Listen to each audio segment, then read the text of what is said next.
Olá! Neste vídeo, vamos aplicar os critérios da seção de resultados da declaração START para estudos de avaliação de acurácia diagnóstica ao estudo que estamos usando como exemplo. Vamos continuar a leitura deste artigo, Indicadores de Obesidade, Capacidade Preditiva para a Síndrome Metabólica em Adultos Quilombolas, de Mussi e Petrosky. O primeiro item da seção de resultados da declaração START diz respeito à presença de um diagrama mostrando o fluxo de participantes no estudo. Este fluxo deve mostrar o número de participantes potencialmente elegíveis, quantos destes foram excluídos, resultando no número de participantes elegíveis. Dos elegíveis, quantos foram avaliados pelo teste diagnóstico? Quantos deram resultado negativo? Quantos deram positivo? Quantos foram inconclusivos? E quantos foram excluídos do estudo? E assim por diante. Para permitir que os leitores apreciem o potencial para vieses, é importante que os autores apresentem um diagrama para ilustrar o fluxo de participantes ao longo do estudo. O artigo não mostra esse fluxo. Os autores mostram neste parágrafo que 1.025 participantes eram elegíveis e destes, 850 quilombolas aceitaram participar do estudo. Os testes não foram aplicados a todos os que aceitaram participar, havendo perdas que variavam de indicador para indicador, como mostram as tabelas apresentadas nos próximos slides. Este parágrafo informa que o indicador com maior número de perdas foi a porcentagem de gordura, uma perda de 21 mulheres e 15 homens. Assim, neste item, o estudo não mostrou o diagrama, e as informações sobre perdas em cada fase estão espalhadas no texto, dificultando uma visão clara do fluxo dos participantes. É importante que o estudo mostre as características demográficas e clínicas da linha de base dos participantes do estudo, ou seja, as características dos participantes antes dos exames serem realizados para calcular os indicadores de obesidade e determinar o diagnóstico de síndrome metabólica.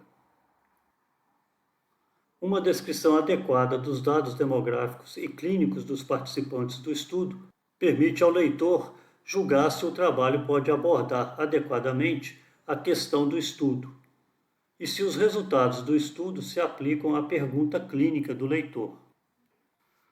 Os autores apresentaram a tabela 1 com as medianas e valores mínimo e máximo da idade e das diversas variáveis utilizadas para determinar os indicadores de obesidade e a presença de síndrome metabólica, estratificados pelos gêneros feminino e masculino.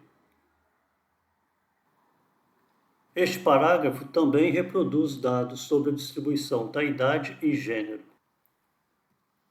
Continuando com a subseção de participantes da seção de resultados da declaração START, o item 21A é relativo a como se distribui a gravidade da doença naqueles com a condição alvo, ou seja, a síndrome metabólica. O item 21B diz respeito à distribuição de diagnósticos alternativos naqueles sem a condição alvo, ou seja, sem a síndrome metabólica. No texto, os voluntários são classificados como tendo ou não a síndrome metabólica. Não é apresentada uma distribuição por níveis de gravidade. O texto também não avalia diagnósticos alternativos naqueles que não foram identificados com síndrome metabólica. O item 22 não se aplica porque não foi realizada nenhuma intervenção clínica entre as medições dos indicadores de obesidade. O item 23 é relativo aos resultados do teste e requer que seja apresentada uma tabela cruzada dos resultados do teste avaliado ou sua distribuição com os resultados do padrão de referência. Este é um exemplo de uma tabela deste tipo, extraída do estudo cuja referência vem abaixo da tabela. Ela mostra os resultados do teste rápido molecular versus a cultura do escarro para a detecção de tuberculose. A cultura do escarro é o padrão de referência. Essa tabela facilita o recálculo das medidas de acurácia diagnóstica, como a sensibilidade e a especificidade. De preferência, essas tabelas devem incluir números reais, não apenas percentagens, porque erros cometidos por autores no cálculo de estimativas de sensibilidade e especificidade não são raros. Vamos ver nos próximos slides que os autores apresentaram as medidas de sensibilidade, especificidade, valor preditivo positivo e valor preditivo negativo para cada indicador de obesidade, mas não apresentaram tabelas como essa. O item 24 da declaração START se refere às estimativas pontuais e precisão da acurácia diagnóstica, tais como o intervalo de confiança ao nível de 95%. O texto possui gráficos, tabelas e parágrafos descrevendo as estimativas de acurácia e os respectivos intervalos de confiança ao nível de 95%. A figura 1 mostra as curvas ROC para os indicadores de obesidade para os homens à esquerda e para as mulheres à direita. Observando as curvas ROC para os homens, elas sugerem um maior poder discriminatório da síndrome metabólica dos indicadores porcentagem de gordura e IMC, quando comparados com o índice de adiposidade corporal. Já para as mulheres, as curvas não apontam claramente para uma maior acurácia de nenhum indicador de obesidade, quando comparado com os demais. A tabela 2 mostra nessa coluna os intervalos de confiança ao nível de 95% para as áreas sob as curvas ROC, para cada indicador de obesidade, para as mulheres e para os homens. Vemos que as áreas sob as curvas ROC para as mulheres são bastante próximas, mas os autores afirmam neste parágrafo que há uma diferença estatisticamente significativa entre a área sob o indicador porcentagem de gordura quando comparado com os demais. Quanto aos homens, assim como os gráficos das curvas ROC, o teste estatístico indicou uma diferença estatisticamente significativa entre o IMC e o percentual de gordura de um lado e o índice de adiposidade corporal do outro lado. Observamos por esses valores que as diferenças entre os homens são mais pronunciadas, sendo o índice de adiposidade corporal com pior desempenho do que os outros dois indicadores de adiposidade.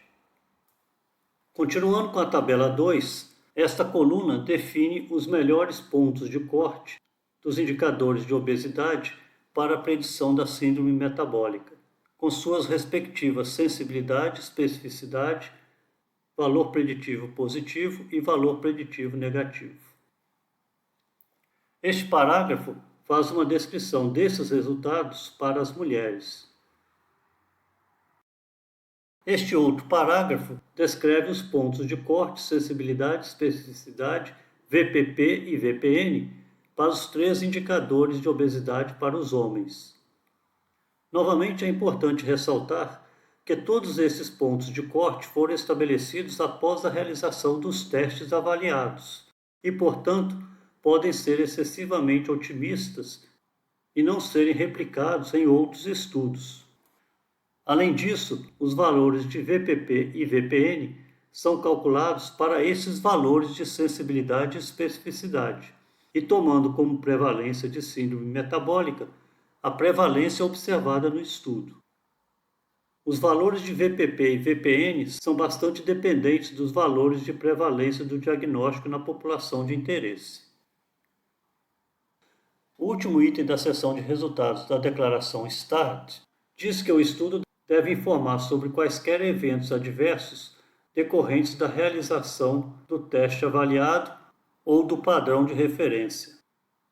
Não há nenhuma informação a respeito no estudo, ou porque realmente não ocorreram, ou porque os autores deixaram de informar.